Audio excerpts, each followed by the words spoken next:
Happy Thursday, beautiful ones. Listen, share this with a friend on a group. In a group. I always be saying on a group. In a group. On your timeline. Copy the link. Send it as email. It doesn't matter. I'm just checking in on my girls. Checking in on people that done been through traumatic situations. I want to talk to you about recovery. A lot of times when I'm talking about married people, but I know as a single person, as a person that's in a relationship with somebody, whether you finna get married or y'all engaged, I know things happen. And a lot of time when things happen, nobody really calls to check to see, hey girl, how you doing? I just was calling to see how you feeling today. My mom did that. My sisters did that. But a lot of time we don't have people that do that because a lot of time we don't really share the depth of our heart with people about these situations. And it made me this morning when I was getting dressed, I was thinking about how resilient women really are, even some men, but how we put up with so much. We hide so much, and how we still have the strength to move on. And I thank God for what that is that he gave us, that resilience that he gave us. So I was thinking about the situation when in one of my marriages, it was just like the enemy liked it to attack around holidays.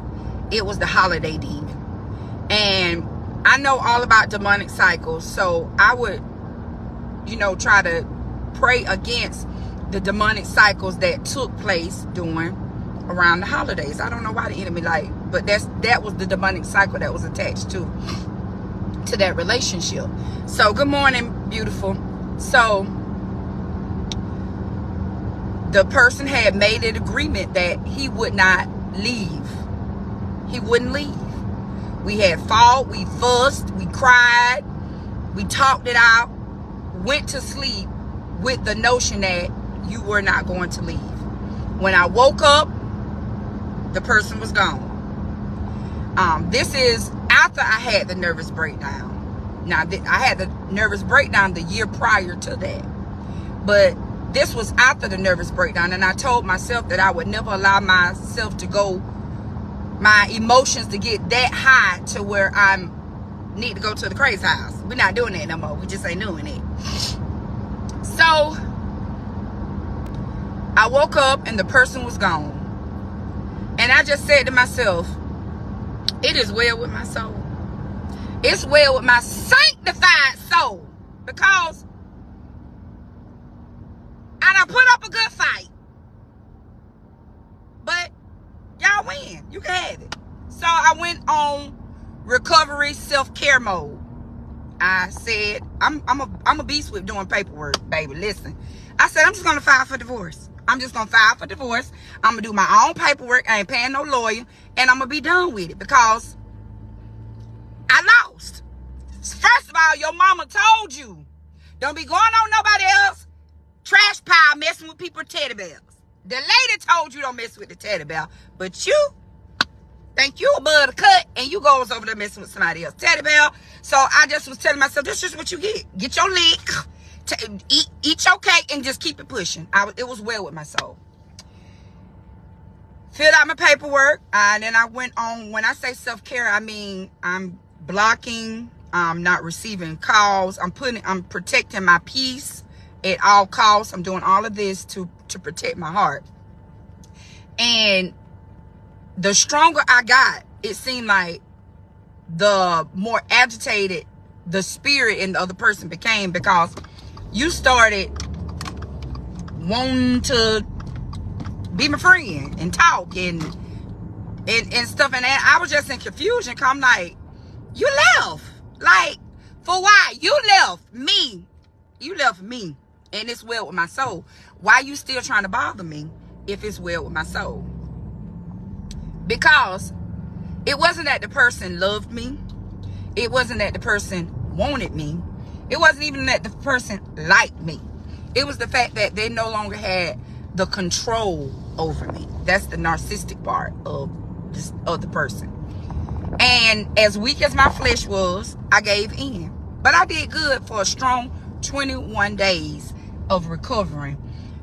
Just being with myself, talking to myself, being okay with what was going on. Why am I saying this? It's because when you go into recovery mode look different for everybody. But to me, it's when you've had enough of whatever it is going on in your situation. And I had a belly full. And I made up in my mind that this is it. I'm not gonna hurt anymore. This is it. And when I said this was it, okay, you left me. I'm gonna let you have that. I'm talking about all of that. It began to bother the person that I wasn't fighting no more. I'm talking about, you done took all the butter from the duck.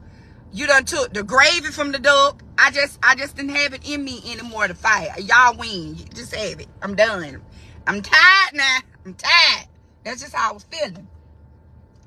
So a lot of time when you go in recovery mode and you get like this, right? You done have enough of the situation. The enemy comes in because they're losing control, and they know they're losing control. And because you're still in recovery mode, you ain't all the way healed. You tend to go back to the situation that you know is not going to be good for you. You know it's still going to hurt you.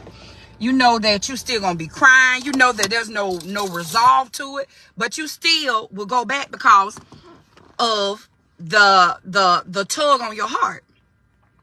So this morning, I just wanted to encourage my sisters that's in recovery mode and tell y'all, I understand. I love y'all. If you ever just need somebody to call sometime just to get something off the chest, because sometimes you just need a new person that you need to talk to get some stuff off of your chest. We as women, we go through so much. I know everybody that's going to watch this live and watch this replay, baby, I know you got a story to tell. Let me write your story. But we all need to check on each other. Girl, how you doing? Do you need somebody to come over and wash your clothes? You need somebody to watch your kids today? Because when you're dealing with issues of the heart, you act crazy. You say crazy stuff. You go through cycles. You trying to break demonic cycles, but you find yourself going, you teeter-totter, pizza potter, meeser cotter. I mean, you just be going through all these crazy emotions, feelings, situations, circumstances, all of that when you're in recovery mode. Don't, as the folks say, it's a story in the Bible about Lot. Remember Lot's wife. She turned back and turned to a pillar of salt. Sometimes we just got to remember Lot's wife and not continue to go back to things that we know is not healthy for us. Everybody got their own measure of how much they can withstand and what they can go through. All I'm saying is I'm just checking up on you for everybody that's in recovery mode. I went through recovery mode and I was doing good. I was being strong. I was, like I said, doing my self-care, had my healthy boundaries up. But when somebody still have a pull on your heart, you still gonna go back over there. I don't care how retarded everybody tell me, she's so stupid. And I'm Ills and I got a suitcase and I'm going back over there with my retarded looking self. I'm Ills. I'm over there. Because you're just going through what you're going through. So as you're going through what you're going through, know that you got somebody that can relate, that's not judging you, that understands that the heart, don't nobody know it and can't nobody control it.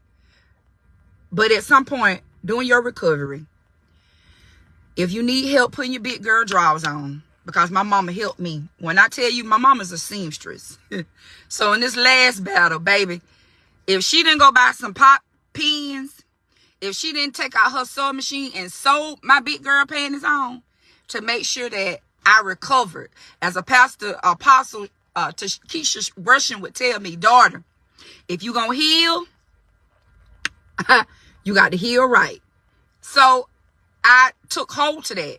And every time the enemy tried to make me have something negative to think, negative to say, negative to feel, because you're going to go through, when you're breaking up with somebody, death ain't the only state part that you grieve. You go through a grieving process. So in my stages of grief, I had people that surrounded me that checked up on me. Girl, you okay? You got this today, girl. Go, big girl. What you gonna do? Go, big girl. What you gonna do? Girl, that healing look good on you, girl. I see you with your healed self. Like, I just had people that was in my corner to help me heal and to heal properly. They helped me to put everything that I went through in perspective and never let me have a pity party. You know, I had to eat the meat and spit out the bone. Roof, roof. I had to do that. So make sure you're surrounding yourself with women, people that understand that you are in recovery. Ain't nothing wrong with being in recovery. And my recovery may not look like your recovery. You may see me over there with the person that I don't supposed to be with, doing the one leg up 6 more times because I got to get it out of my system. I got to, you know, sometimes you be like, girl, I just got to get it out of my system. I'm going to give him two more hunches, and then I'm going to be done because I just got to get it out of my system. So sometimes you just got to get stuff out your system. I mean, no, I don't like you, but I still want to hunt you. I mean, it just is what it is. So, and now I want to be with you after we hunch. I mean, I just gone somewhere now. It is what it is, but I just got to get that out of my system. So I'm just saying all this to say, baby, everybody recovery stage just don't look the same. It don't. It does not look the same. But when you're going through, make sure you taking care of yourself. Make sure you standing on your business. And when you fall down, get up. I had it so bad, baby. I was telling everybody, anytime I had a slip up, listen, I just had to tell somebody that I was over. I know I said I wasn't going to go over there, but we was hunching real hard today, and I just had to get it off my chest. Like, nobody asked me that, but that was helping me be accountable. So I could hear somebody say, now, you know you need to go sit your mucha caliente, put it on the altar, put your cat on the altar. I just needed that in my ear. You know what I'm saying? That may not be your recovery process, but that was mine. So we got to be real with ourselves. It is what it is. We out here in these streets. God made us resilient, beautiful creatures, but we hurt differently. We act out differently. But just know your girl know. I love y'all. And before I go, if you have not clicked on one of those 6 links at the top, go to my website, buy a t-shirt, buy one of my books, share it with your friend, baby. It don't matter because sharing is caring. And buying is spending, and spending is helping, and all that good stuff. But as I close, listen, recovery is recovery. It looks different for all of us, but we've all been through the recovery process. Don't nothing get on my nerve more than somebody that try to be so self-righteous, like you ain't never had a bad stinking discharge. You ain't never had a stinking booty. Your titty ain't never fill out your bra. Like, we human. And stuff happen. And just because you ain't never been through the recovery process, your relationships have always been perfect. They ended perfectly. I mean, that's good. And cheers and kudos to you. But some of us out here in these trenches, done been beat up, drugged, cheated on, all kind of crazy stuff, and yet we still arise. We still arising. We rising, girls. We rising. And we didn't give up. So, to all my sisters that didn't give up, that's my husband. Yeah, that's my husband. Negro, I'm over here. Lord have mercy. Let me get off this thing.